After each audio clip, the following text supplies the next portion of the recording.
Movie की शुरुआत Egypt में 1300 बीसी में होती है, यानी आज से लगभग 3300 साल पहले।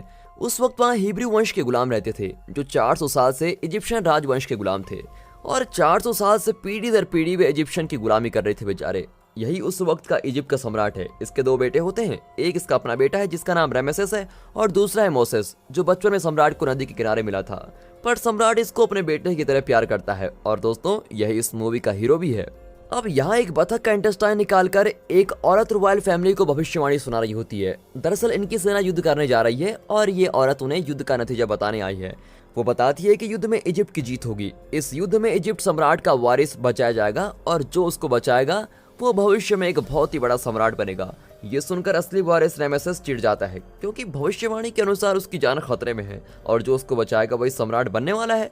उसे लगता है कि मोसेस से ही उसे और उसकी पदवी को खतरा हो सकता है, इसलिए वो मोसेस से कहता है कि युद्ध में चाहे कुछ भी हो जाए तुम मेरे पास भी मत आना।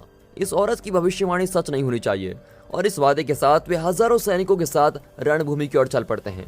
दुश्मन की सेना रणभूमि के पास एक जगह पर अपना पड़ाव लगाकर ठहरी होती है। इजिप्शियन का प्लान यह है कि बिना किसी चेतावनी के दिए वे दुश्मन के पड़ाव पर आक्रमण करके उनको वहीं खत्म कर देंगे।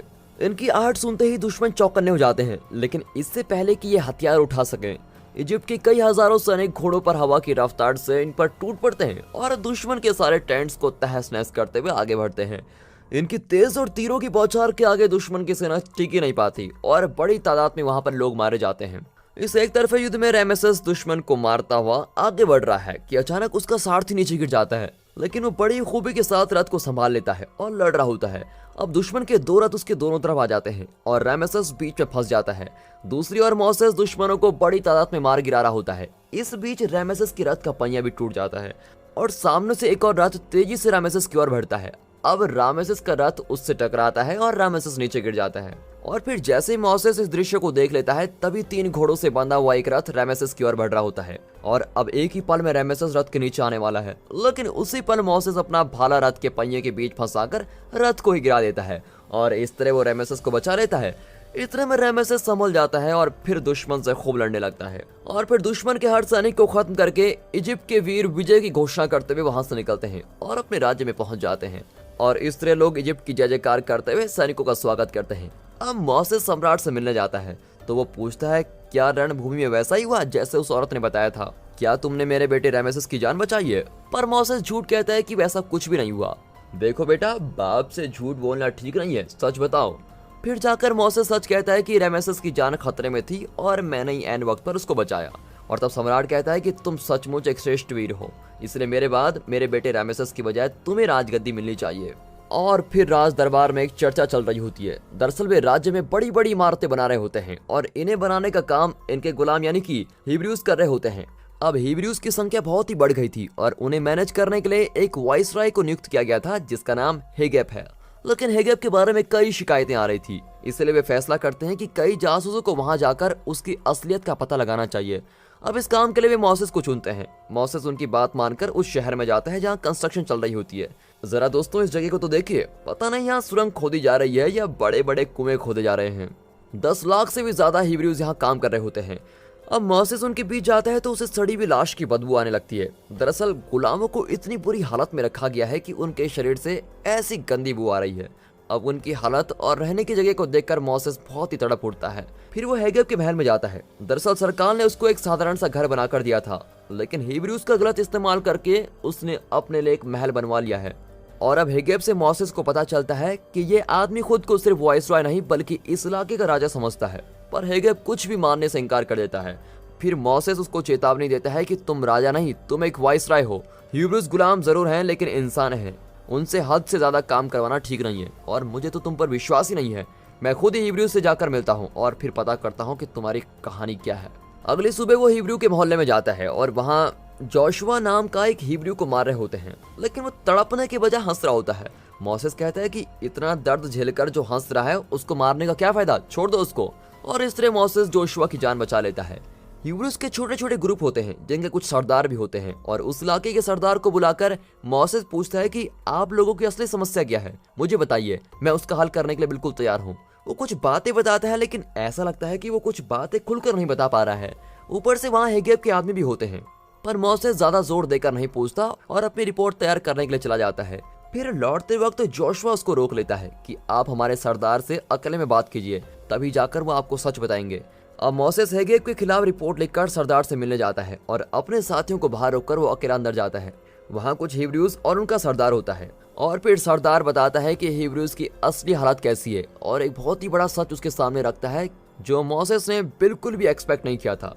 दरअसल सम्राट और राज परिवार के लोग समझ रहे थे कि मोसेस इजिप्ट के किसी वंशज का बेटा था जिसे नदी के किनारे छोड़ दिया गया था, इसलिए सम्राट ने उसे अपने बेटे की तरह पाल पोस कर बड़ा किया। लेकिन यहाँ सरदार बताता है कि मोसेस एक इजिप्शियन नहीं बल्कि हिब्रूज का वंशज है। वो कहता है तुम्हारे माँ बाप हिब्रूज हैं, हिब्रूज को यहाँ से बचाने के लिए ही तुमने जन्म लिया है। मोसेस को उसकी सारी बातें झूठी लगती है और वह गुस्से में वहाँ से चला जाता है। लेकिन हिब्रूज के बीच दो गद्दार होते हैं जो सरदार की बातें सुन लेते हैं। वे सीधे जाकर वाइसरॉय हेगेब को सच बता देते हैं और बदले में इनाम मांगते हैं।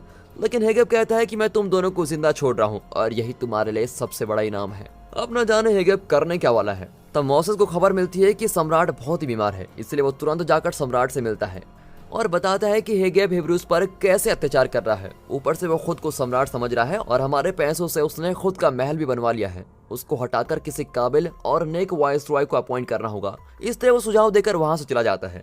लेकिन बदकिस्मती से उस रात को ही सम्राट की मौत हो जाती है और अब रामेसेस सम्राट बन जाता है। हेगेब रामेसेस से मिलने आता है और उसको देखकर मोसेस बहुत ही आग बबूला हो जाता है और कहता है कि हम तुम्हें वाइसरॉय की पदवी से हटाने वाले हैं। इजिप्ट को तुम जैसे बेईमानों की जरूरत नहीं है, तुम अभी यहाँ से निकल जाओ। लेकिन हेगेब कहता है कि मैं तुमसे नहीं बल्कि इजिप्ट के नए सम्राट से अकेले में बात करना चाहता हूँ और फिर रामेसेस सभी को बाहर भेज देता है, यहाँ तक कि मोसेस को भी बाहर भेज देता है।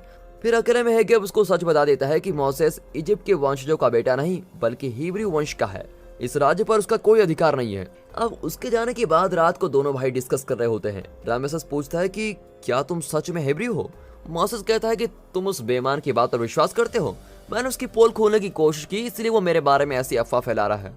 लेकिन रामेसेस मानने वाला नहीं था और कहता है कि मैं सच्चाई जानकर ही रहूंगा। फिर वो अपनी माँ रानी टूया से पूछताछ करता है तो वो बताती है कि जिस नदी के किनारे हमें मोसेस मिला था वहीं 10 साल की एक छोटी लड़की भी मिली। मोसेस के साथ हम उस लड़की को भी अपने साथ लेकर आए थे। वो और कोई नहीं मिरियाम है जो मेरी देखभाल करती है। अब रामेसेस मिरियाम को बुलाकर पूछता है कि क्या तुम मोसेस की बड़ी बहन हो और क्या तुम दोनों हिब्रूज हो? मिरियाम नाम में जवाब देती है और रामेसेस उसको धमकाता है कि सच सच बता दो वरना तुम्हारे हाथ काट दूंगा। चाहे आप मेरी जान ही क्यों न ले ले, सच तो यही है कि वो मेरा भाई है ही नहीं और ना ही मैं हिब्रू हूँ। लेकिन रामेसेस को विश्वास नहीं होता और वो तलवार उठाकर उसका हाथ काटने वाला होता है कि तभी मोसेस की तलवार उसको रोक लेती है। अब मोसेस चिल्लाता है कि हाँ मैं हिब्रू हूँ। फिर क्या, उसे कारागार में बंद कर दिया जाता है। अब रानी टूया उससे कहती है कि अगर मोसेस हिब्रू है तो उससे तुम्हारी जान को खतरा है, तुम्हें उसको मृत्यु दंड देना ही होगा। लेकिन रामेसेस इनकार करते हुए कहता है कि मैंने उसकी आंखों में झूठ नहीं देखा, सिर्फ मिरियाम की जान बचाने के लिए उसने ऐसा कहा है और मुझे लगता है कि वो खुद भी नहीं जानता कि वो किस वंश का है। जो एक नौकरानी की जान बचाने के लिए खुद को हिब्रू बनने को तैयार है, ऐसे अच्छे आदमी को मैं मौत के घाट कैसे उतार सकता हूँ? लेकिन फिर भी तुम्हारी तसल्ली के लिए मैं उसको देश से निकाल देता हूँ। और इस तरह रामेसेस मोसेस को इजिप्ट से निकाल देता है और मिरियाम को भी किसी दूसरे देश भेज देता है। राजमहल की एक और औरत जिसने बचपन में मोसेस की देखभाल की थी उसे भी रामेसेस देश निकाला दे देता है। अब जाने से पहले मोसेस उन दोनों से विदा लेता है और एक घोड़े पर देश से बाहर चला जाता है। रास्ते में वो देखता है कि घोड़े पर रखी हुई चीजों के साथ उसकी एक पसंदीदा तलवार भी होती है। अब वो हैरान है कि ये तलवार यहाँ रखी किसने। वो कई दिन रेगिस्तान में गर्मी में तूफान और ठंड के बीच भटक रहा होता है। अब एक दिन दो आदमी उसे खत्म करने के इरादे से उसके पास जाते हैं, लेकिन उस तलवार से वो उन दोनों को मार डालता है और अगर ये तलवार नहीं होती तो मोसेस तो जरूर मर जाता।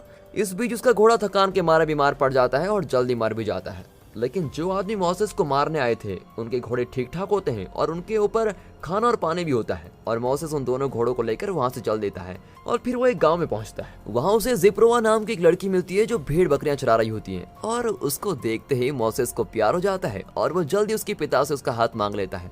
और फिर दोस्तों वक्त के साथ उनकी शादी हो जाती है और अपनी सीधी सादी जिंदगी में वो बहुत ही खुश रहते हैं। वहाँ रामेसेस सम्राट बनते ही अपने नखरे शुरू कर देता है। वो अपने एक बहुत ही बड़ी मूर्ति बनवा रहा होता है और कहता है कि हिब्रूज से बहुत ही जल्दी काम कराओ, अगर काम जल्दी नहीं होता तो उनको मार डालो। अब कई साल बीत चुके होते हैं और ये जिपोरा और मोसेस का 10 साल का बेटा है। मोसेस बड़ी चैन की जिंदगी गुजार रहा होता है, लेकिन अचानक उसे फील होता है कि उसे इस पहाड़ की चोटी पर जाना चाहिए। वो जिपोरा को बताता है कि मुझे उस पहाड़ पर जाने का मन कर रहा है और ऊपर से हमारे 2 भेड़ भी वहाँ पर चले गए हैं, तो मैं वहाँ पर जाकर उनको भी लेकर आऊंगा। तब बारिश होने लगती है और ढलाव में गीली मिट्टी नीचे की ओर सरकने लगती है। अब मोसेस बुरी तरह से फंसकर मिट्टी के नीचे दब जाता है। तब पास ही में एक हरा भरा पेड़ जलने लगता है। ये कैसा अजूबा है भाई, जो बारिश के बीच हरा भरा पेड़ जल रहा है। तभी पास में एक छोटा सा लड़का भी होता है जो ज्ञानियों जैसी बात करता है। दरअसल ये छोटा लड़का नहीं बल्कि हिब्रूज का भगवान है। वो कहता है कि मेरे लोग बड़ी मुसीबत में हैं और मैं उन्हें बचाना चाहता हूँ। मुझे तुम्हारी जरूरत है, लेकिन एक भेड़ चराने वाले के रूप में नहीं, बल्कि तुम्हारे पुराने रूप में जब तुम वीर थे। और मुझे तुम्हारे जैसे ही काबिल वीर की जरूरत है जो मेरे लोगों को आजादी दिला सके। क्या तुम मेरा साथ दोगे? मोसेस का सर चकराने लगता है कि ये कह क्या रहा है, और जब वो आंखें खोलता है तो अपने घर में होता है, क्योंकि गांव के लोग उसको पहाड़ से उठा लाए थे। जिपोरा उसके हाथ पैर में मरहम लगाती है और मोसेस कहता है कि मैंने भगवान को देखा था और उन्होंने मुझे कोई काम सौंपा है। लेकिन जिपोरा सोचती है कि उसने कोई सपना देखा होगा, इसलिए वो ऐसी बातें कर रहा है। फिर एक दिन अचानक वो जिपोरा से कहता है कि मुझे भगवान ने एक जरूरी काम दिया है जिसको पूरा करने के लिए मुझे यहाँ से जाना होगा। जिपोरा उसको मना करती है, लेकिन फिर भी उसको जाने देती है। मोसेस जिपोरा और अपने बेटे को छोड़कर वहां से चला जाता है और सीधे उसी शहर में पहुंचता है जहां लगभग 10 साल पहले वो हिब्रूज से मिला था। वो देखता है कि किसी बीमार के कारण बड़ी तादाद में हिब्रूज मर रहे हैं और मरे हुए लोगों को आग में फेंका जा रहा है। फिर वो हिब्रूज के सरदार की झोपड़ी में जाता है। लगता है वहाँ हिब्रूज मोसेस का इंतजार कर रहे थे। वे बहुत ही खुश होते हैं कि कम से कम अब तो तुम्हें हमारी बात पर विश्वास हुआ है, अब तुम ही हमको बचा सकते हो। फिर वहाँ एक आदमी आता है और सरदार बताता है कि यही तुम्हारा असली भाई है जो तुम्हारे हिब्रू माँ बाप का दूसरा बेटा है। और यहाँ रेमेसेस का पहला बेटा पैदा होता है। अब उसको सुलाकर वो तबीले में जाकर अपने घोड़ों को देख रहा होता है। अचानक उसकी गर्दन पर कोई तलवार रखता है और मोसेस को देखकर रेमेसेस बिल्कुल चौंक जाता है। मोसेस पूछता है कि हिब्रू पर इस तरह अत्याचार क्यों कर रहे हो और कितने सालों तक तुम हिब्रूज को गुलाम बनाकर रखोगे, उन्हें आजाद करो। इस पर रेमेसेस कहता है कि 10 लाख से ज्यादा गुलामों को आजाद कर दिया तो इजिप्ट की आर्थिक स्थिति एकदम खराब हो जाएगी, इसलिए मैं ऐसा नहीं कर सकता। फिर मोसेस कहता है कि यहाँ से जाने के बाद मुझ पर 2 आदमियों ने हमला किया था, क्या मुझे खत्म करने के लिए तुमने उनको भेजा था? नहीं मोसेस, मैंने किसी को नहीं भेजा, लेकिन तुम्हारे घोड़े पर वो तलवार मैंने छुपा कर रखी थी ताकि तुम अपनी रक्षा कर सको, और तुम वही तलवार मेरी गर्दन पर रख रहे हो। ये सुनकर मोसेस तलवार हटा देता है। सच तो यह है कि मोसेस को खत्म करने के लिए रेमेसेस की माँ रानी टुआ ने ही 2 आदमियों को भेजा था, लेकिन रामेसेस को इस बात का पता चल गया था और उसने मोसेस की रक्षा के लिए उसके घोड़े पर एक तलवार रख दी थी। मोसेस भले ही उसका अपना भाई ना हो और शायद हिब्रू हो, लेकिन फिर भी रामेसेस चाहता है कि मोसेस सही सलामत रहे। वो कहता है कि मोसेस, हम दोनों एक साथ रहे, खेले और यहीं पर बड़े हुए, मैं तुम्हारी जान कैसे ले सकता हूँ भाई, इसे कहते हैं भाईचारा। वो सब तो ठीक है मेरे भाई, लेकिन जल्द से जल्द हिब्रूज को आजाद करो। गुलामी के दिन खत्म हो चुके हैं और अगर तुमने जल्दी कोई फैसला नहीं लिया तो मुझको करना पड़ेगा। अब इस तरह से मोसेस चेतावनी देकर वहां से चला जाता है। अब अगले दिन राज दरबार में रामेसेस सबकी खबर लेता है कि आप लोग दिन भर करते क्या हैं? मोसेस फिर से इजिप्ट के अंदर आ चुका है और वो जहां भी है उसको ढूंढो और तुरंत खत्म कर दो, और अगर उसका कोई परिवार भी है तो उन्हें भी खत्म कर दो। अब उसके सैनिक हिब्रूज के बीच मोसेस को ढूंढने लगते हैं, लेकिन मोसेस और उसके साथी सुरंग में छुपे होते हैं। सैनिक कई हिब्रूज को मार डालते हैं, लेकिन फिर भी रामेसेस को तसल्ली नहीं होती। वो ऑर्डर देता है कि जब तक मोसेस न मिल जाए तब तक रोज एक हर्बियू परिवार को फांसी पर चढ़ा दिया जाएगा, और अगर मोसेस को हर्बियूस की जान प्यारी है तो वो खुद अपने आप को हमारे हवाले कर दे। अब रोज एक हर्बियू परिवार को फांसी दी जाती है, पर दूसरी ओर मोसेस अपने साथी हर्बियूस को स्वतंत्र वीर बना रहा होता है। वो उनको तलवार से युद्ध करना और तीर चलाना सिखाने लगता है, और अब गुलामी के खिलाफ बगावत होती है। मोसेस और उसके साथी रात के अंधेरे में सारी फसलों को बिगाड़ देते हैं। बाहर से आने वाले कपड़ा, पदार्थ, धन दौलत सबको खराब कर देते हैं।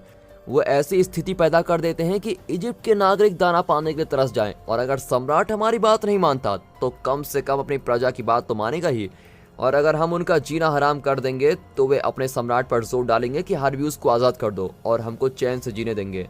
लेकिन ये सब इतनी जल्दी होने वाला कहाँ था। तब हर्बियूस का भगवान मोसेस से कहता है कि तुमने जी जान से कोशिश की पर शायद बगावत से काम नहीं होगा, अब देखो मैं क्या करता हूँ। ये कहकर हर्बियूस का भगवान नाइल नदी के मगरमच्छों को बहुत ही ताकतवर बना देता है और वे आवेश में आकर सारे जहाजों पर टूट पड़ते हैं। जहाज के सभी इजिप्शियन को मार डालते हैं। इतना ही नहीं, नाइल नदी की सारी मछलियां खुद ही मर जाती है और उनके खून से नदी का सारा पानी एकदम लाल हो जाता है। वे खून से भरे पानी को साफ करने की बहुत कोशिश करते हैं, लेकिन सफल नहीं हो पाते। फिर चारों ओर से हजारों मेंढक वहां आ जाते हैं। यहाँ रानी टुआ सो रही होती है और उस पर भी हजारों मेंढक कूद पड़ते हैं। रेमेसेस की कुछ समझ ही में नहीं आता कि करूं क्या और यहाँ पर हो क्या रहा है, लेकिन वो फिर भी अपनी जिद पर अड़ा हुआ रहता है। और अब कोई रास्ता न पाकर भगवान अपना अगला हथियार इन पर छोड़ते हैं, और वो हैं लाखों करोड़ों टिड्डियां जो पूरे इजिप्ट की फसल, खाने पीने की चीजें सब कुछ बर्बाद करके रख देते हैं, और उनके काटने से बहुत सारे लोग भी मर जाते हैं। अब राज दरबार की इमरजेंसी मीटिंग बुलाई जाती है। ये देखिए, टिड्डियों से बचने के लिए सर पर पर्दा डालकर ये लोग कैसे बैठे हुए हैं। और ये छोटे वाले महाशय हैं इजिप्ट के नेचुरल डिजास्टर डिपार्टमेंट की मंत्री। ये हर मुसीबत को साइंटिफिकली एक्सप्लेन करना जानता है, पर अगर सोल्यूशन इससे पूछा जाए तो इसकी बस की बात नहीं है। टिड्डियों के काटने से रामेसेस को ही नहीं बल्कि सारी प्रजा को भी फुंसियां होने लगती है और सबको दवाई दी जाती है। अब रामेसेस अपना पूरा गुस्सा हर्ब्यूस पर उतारता है और ऑर्डर देता है कि आज से तुम लोग 10 घंटे की बजाय 20 घंटे काम करोगे। इस पर हर्ब्यूस और भी ज्यादा भड़क जाते हैं। अब एक दिन अचानक रामेसेस का सबसे प्यारा घोड़ा मर जाता है। फिर राज्य के भेड़ बकरियां भी अचानक मरने लगती हैं। रामेसेस फिर से चोटी वाली की सलाह लेता है और इस तरह जानवरों के मरने का कारण पूछता है, लेकिन चोटी वाला मंत्री ठीक से जवाब ही नहीं दे पाता और गुस्से में रामेसेस उसको भी फांसी की सजा दे देता है। अब उस मंत्री को बुलाता है जो भविष्यवाणी सुनाती है, लेकिन वो भी उसको ठीक से सोल्यूशन नहीं दे पाती और रामेसेस उसको भी फांसी पर अटका देता है। अब तेज तूफान आता है और घनघोर बारिश होने लगती है और बारिश में पानी नहीं बल्कि पत्थर बरसने लगते हैं। पूरा इजिप्ट बर्बाद हो रहा होता है और अब एक बार फिर टिड्डियों का आक्रमण होता है और इस बार लगता है कि इजिप्ट की बर्बादी होकर ही रहेगी। जीव जंतु, फसल, जनता, सबका विनाश होने लगता है और लोगों के पास खाने के लिए दाना भी नहीं होता। अब सम्राट होने के नाते रामेसेस को चाहिए कि वो अपने भंडार से दान निकालकर लोगों को दे, लेकिन वो कहता है कि लोगों में दान बांटकर मैं करूंगा क्या, मैं भूखा मरूंगा क्या। उनकी समस्या वे खुद ही सुलझा लेंगे। लेकिन लोग चुप थोड़ी न रहने वाले थे। वे भंडारों में घुसकर अनाज बटोरने लगते हैं और उनको चोर बताकर सिपाही अपने ही देश के लोगों पर तीर चलाकर मारने लगते हैं। अब इस तरह आम लोगों की तकलीफों को देखकर मोसेस से रहा नहीं जाता और वो सीधे भगवान के पास जाकर कहता है कि इजिप्शियन ही सही, लेकिन इन आम लोगों की तकलीफें मुझसे देखी नहीं जाती। आप राज परिवार की गलती की सजा आम जनता को मत दीजिए। इन नेचुरल डिजास्टर्स को रोक दीजिए। आगे का मैं खुद ही देख लूंगा। ये कहकर वो राजमहल में आता है। सिपाही डर के मारे उसको कुछ भी नहीं कहते और रामेसेस से मिलने देते हैं और मोसेस को देखते ही रामेसेस अपनी तलवार निकालता है, लेकिन मोसेस कहता है कि मैं तुमसे मिलने निहत्था आया हूँ। मैंने भगवान से सब कुछ रोक देने के लिए कहा है। तुम्हें और तुम्हारी जनता को मैं तकलीफ नहीं पहुंचाना चाहता। हमारी सिर्फ एक ही गुजारिश है कि हमें गुलामी से आजाद कर दो, और अगर एक बार तुम ऐसा कर देते हो तो हम इजिप्ट छोड़कर आराम से शांतिपूर्वक यहाँ से चले जाएंगे। हमें सिर्फ अपनी आजादी चाहिए और कुछ भी नहीं। पर इतना कुछ हो जाने के बाद भी रामेसेस उन्हें आजाद करने से मना कर देता है और मोसेस उसको समझाता है कि अब तक इजिप्ट में जो विनाश हुआ वो हर्ब्यूस के भगवान ने किया है। मैं तुम्हें एक आखिरी मौका देना चाहता हूँ, लेकिन भगवान ने मुझे बताया है कि अगर तुम नहीं मानते तो उनका अगला कदम इतना खतरनाक होगा, इतना विनाशकारी होगा कि तुम सोच भी नहीं सकते। अपने बारे में ना सही, अपने लोगों की भलाई के बारे में तो सोचो। अब रामेसेस कहता है कि मैं तुम्हारे भगवान से नहीं डरता, हट जाओ यहाँ से। और अब मायूस होकर मोसेस लौट जाता है और अपने कुछ हर्ब्यू साथियों को बुलाकर भगवान की वाणी उनको सुनाता है। इजिप्ट में बहुत ही बड़ा सर्वनाश होने वाला है और अगर हमें उस विनाश से बचना है तो अपने भेड़ों को काटकर उनके खून से अपने घरों के दरवाजे को रंग दो, तभी हम और हमारे बच्चे उस विनाश से बच सकेंगे। अब सारे हर्ब्यूज वैसा ही करते हैं। उस रात पूरे राज्य में सन्नाटा होता है और मोसेस सोचता है कि आज ये जगह कितनी शांत लग रही है, मुझे कोई विनाश आता क्यों नहीं दिखता। लेकिन वहाँ इजिप्ट के हर परिवार के सबसे बड़े बच्चे एक एक करके मर जाते हैं। रामेसेस का एक ही बेटा होता है और वो भी मर जाता है। यही है वो विनाश जिसकी चेतावनी भगवान ने दी थी। और अब वे सब अपने बच्चों को उठाकर हर्ब्यूस के पास जाते हैं। रामेसेस बिलख कर रोते हुए कहता है कि इजिप्ट के हर परिवार का एक बच्चा कल रात मर गया। मोसेस उससे कहता है कि हमारे हर्ब्यू वंश का एक भी बच्चा मरा नहीं है और इससे ये साफ जाहिर होता है कि भगवान हमारे साथ है। कम से कम अब तो गुलामी से आजाद कर दो। अपने बेटे को खोकर रामेसेस बहुत ही मायूस और कमजोर महसूस करता है। उसे अंदाजा हो जाता है कि हर्ब्यूस को यहाँ गुलाम बनाकर रखना ठीक नहीं है, इसलिए वो हर्ब्यूस को आजाद करने का हुक्म देता है और इस तरह 10 लाख से भी ज्यादा हर्ब्यूस गुलामी से आजाद होकर एक ही दिन में इजिप्ट छोड़कर घोड़ों पर, बैलगाड़ियों पर और पैदल चलकर जाने लगते हैं। 10 लाख लोगों का एक ही दिन में निकलना कोई आसान बात तो है नहीं और इस तरह राज्य की सारी सड़कें हर्ब्यूस से भर जाती हैं।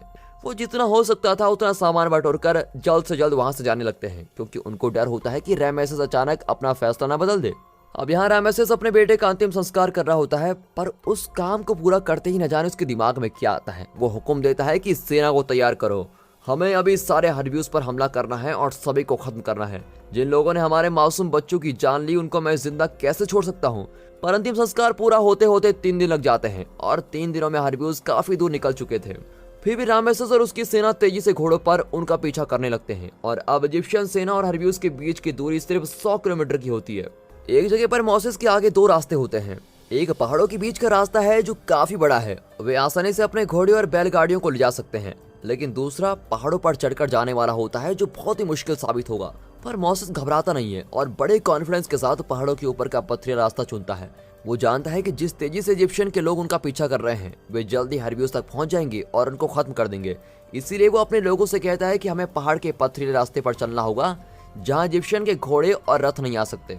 उस रास्ते पर जाना हरब्यूस के लिए बहुत ही मुश्किल साबित होता है, लेकिन उन्हें मोसेस पर पूरा विश्वास है और उसकी बात को वे भगवान की बात मानकर उसके ऊपर विश्वास करने लगते हैं। और फिर कुछ घंटों के बाद ही रामेसेस उसी जगह पर पहुंच जाता है तो देखता है कि वहां हरब्यूस के बैलगाड़ियां खड़ी है। वो समझ जाता है कि सिर्फ गाड़ियों को नीचे छोड़कर हरब्यूस अपने घोड़ों को लेकर पहाड़ पर चले गए हैं। रामेसेस कहता है कि हम भी पहाड़ पर चलेंगे, लेकिन अपने रथों को उठाकर लेकर चलेंगे, तभी हम उनको आसानी से पकड़ पाएंगे। और अब उसकी बात मानकर उसके आदमी अपने रथों को बड़ी मुश्किल से पहाड़ पर चढ़ाते हैं। वहां मोसेस के पीछे 10 लाख हरब्यूस उस पहाड़ को पार करके उस तरफ उतरते हैं तो देखते हैं कि वहां तो समुद्र है। अब मोसेस को चिंता होने लगती है कि कहीं उसने गलती तो नहीं कर दी। आगे समुद्र है और पीछे इजिप्शियन जो जल्दी उनको पकड़ लेंगे। अब उसको डर होता है कि उसके गलत फैसले से 10 लाख हरब्यूस की जान जाने वाली है। इतने में रात होने लगती है और वो परेशान होकर एक जगह लेट जाता है। फिर वो अपना चाकू समुद्र में फेंकता है तो उसको अंदाजा होता है कि समुद्र तो बहुत ही गहरा है। अब उसकी कुछ भी समझ में नहीं आता। तभी अचानक उसको कोई आवाज सुनाई देती है और वो चौंक कर उठता है। वो देखता है कि सुबह हो चुकी है और उसने जो चाकू पानी में फेंका था वो अब पानी के ऊपर दिखाई दे रहा होता है। मतलब समुद्र की गहराई बहुत ही कम हो चुकी है। हरब्यूस को बचाने के लिए उनके भगवान ने समुद्र का पानी इतना कम कर दिया है कि वो पैदल चलकर जा सकते हैं। अब मोसेस सबसे कहता है कि यही हमारा रास्ता है, मुझ पर और भगवान पर भरोसा रखो, हम सब समुद्र के रास्ते आगे बढ़ेंगे। अब सारे हरब्यूस समुद्र में उतरकर चलने लगते हैं। दूसरी ओर रामेसेस की सेना पथरीला रास्ता पार करके आ जाती है और अब वे अपने रथों पर तेजी से इनकी ओर बढ़ रहे होते हैं। ये बहुत ही संकर और कमजोर रास्ता है। इतने सारे रथ उस रास्ते पर एक के बाद एक करके इतनी तेजी से जाते हैं कि कई जगहों पर तो पहाड़ टूटने लगता है। वाइसरॉय हेगब का रथ बुरी तरह से फिसलता है और वो रथ के साथ नीचे गिरकर मर जाता है। पीछे तेजी से आते हुए कई रथ एक दूसरे से टकराते हैं और सारे एक एक करके नीचे की ओर फिसलकर गिरने लगते हैं और कई सिपाही मर जाते हैं। अब रामेसेस आगे निकल चुका था, लेकिन वह परेशान होता है क्योंकि अब इस टूटे हुए रास्ते से इनको वापस भी जाना होगा। इन लोगों ने तो खुद अपने पैरों पर कुल्हाड़ी मार दी है, लेकिन उसके अंदर बदले की आग इतनी जल रही होती है कि वो वापस जाने के बारे में सोचता ही नहीं। अब वे समुद्र के पास पहुंच जाते हैं, लेकिन लगभग सभी हरब्यूस दूसरे तट के पास पहुंच चुके होते हैं। मोसेस को देखते ही रामेसेस उसको मारने के लिए अपना रथ दौड़ाता है और उसकी सेना भी तेजी से हरब्यूस की ओर बढ़ती है। रामेसेस का सेनापति कहता है कि आगे से तूफान आता हुआ दिख रहा है और तूफान के आने से समुद्र का पानी ऊपर उठ जाएगा और हम सब मारे जाएंगे, इसलिए अब हमें यहीं से लौट जाना चाहिए। लेकिन रामेसेस उसको चुप कराकर सेना को आगे बढ़ाता है। वे 20 समुद्र में होते हैं और तब सेनापति फिर से चेतावनी देता है कि तुम मान जाओ महाराज, हम सब मारे जाएंगे। रामेसेस के सभी सैनिक सेनापति की बात मानकर अपने घोड़े घुमाकर लौटने लगते हैं और रामेसेस अकेला ही मोसेस की ओर तेजी से बढ़ रहा होता है। उसके सिपाही तट की ओर लौट रहे होते हैं कि अचानक सुनामी जैसी बड़ी बड़ी लहरें उठती हैं और पूरी सेना खत्म। रामेसेस और मोसेस भी पानी में डूब जाते हैं और खुशकिस्मती से बाकी हरब्यूस डूबने से पहले ही तट पार पहुंच जाते हैं। फिर कुछ देर बाद मोसेस तैरकर तट पर आता है और दूसरी ओर रामेसेस की पूरी सेना नष्ट हो चुकी है, लेकिन वो किसी तरह तैरकर बच निकलता है। लेकिन बचकर क्या फायदा, वापस जाने का तो रास्ता खुद ही नष्ट हो गया है। ऊपर से उसका एक भी साथी जिंदा नहीं बचा है। इजिप्शियन राजवंश का ये आखिरी और अकेला आदमी होता है और समुद्र तट पर अकेला खड़ा वो अपनी किस्मत को कोस रहा होता है। अब मोसेस सभी हरब्यूस को लेकर उस गांव में जाता है जहां उसकी पत्नी जिप्रोहा और बेटा रहते हैं।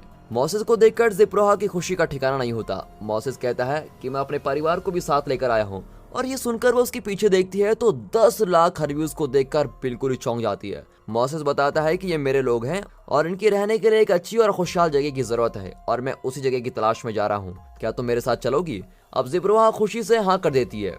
कई 100 साल की गुलामी का खात्मा करके आए हुए हरब्यूस अब बहुत ही आजाद महसूस कर रहे होते हैं। अब उनका कोई दुश्मन नहीं है और उन्हें किसी से डरने की जरूरत भी नहीं है, इसलिए वे खा पी कर ऐश करने लगते हैं और कुछ ज्यादा ही मौज मस्ती करने के आदी हो जाते हैं। अब उनका बर्ताव देखकर भगवान को बहुत ही दुख होता है कि ये लोग कहीं फिर से बर्बादी की ओर न चले जाएं।